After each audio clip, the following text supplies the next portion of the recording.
નમસ્કાર, આપ જોઈ રહ્યા છો યુટીસી ન્યૂઝ। લોકસભાની ચૂંટણી 2024નું આજે પરિણામ જાહેર થયું છે અને આ પરિણામમાં વડોદરાના બે યુવા હવે સાંસદ બની ગયા છે। એક પૂર્વથી વિજેતા થયા છે ત્યારે એક પશ્ચિમથી। પૂર્વની વાત કરીએ તો પશ્ચિમ બંગાળથી ટીએમસીની ટિકિટ પર વડોદરાના યુસુફ પઠાણ ઊભા રહ્યા હતા અને તેઓ જીતી ગયા છે। તેમણે કોંગ્રેસના નેતા અધીર રંજન ચૌધરીને હરાવ્યા છે। ત્યારે પશ્ચિમની વાત કરવામાં આવે એટલે કે વડોદરા, તો વડોદરામાં ડોક્ટર હેમાંગ જોશી આજે ખૂબ મોટી સરસાઈથી જીતી ગયા છે। ડોક્ટર હેમાંગ જોશીને વડોદરાથી સાંસદની ટિકિટ આપવામાં આવી હતી અને આજે પરિણામ આવ્યું છે તેઓ ખૂબ જ સારી સરસાઈથી જીતી ગયા છે।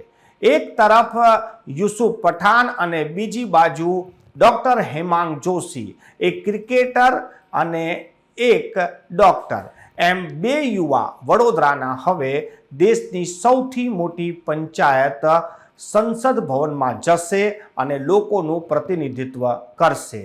એક યુવા પશ્ચિમ બંગાળના લોકોનું પ્રતિનિધિત્વ કરશે ત્યારે બીજા એક યુવા વડોદરાના લોકોનું પ્રતિનિધિત્વ કરશે। વડોદરા માટે આ ખૂબ જ ગર્વની વાત છે કે દેશભરમાં 543 સાંસદો છે અને તેમાંના બે સાંસદ વડોદરાના જ છે।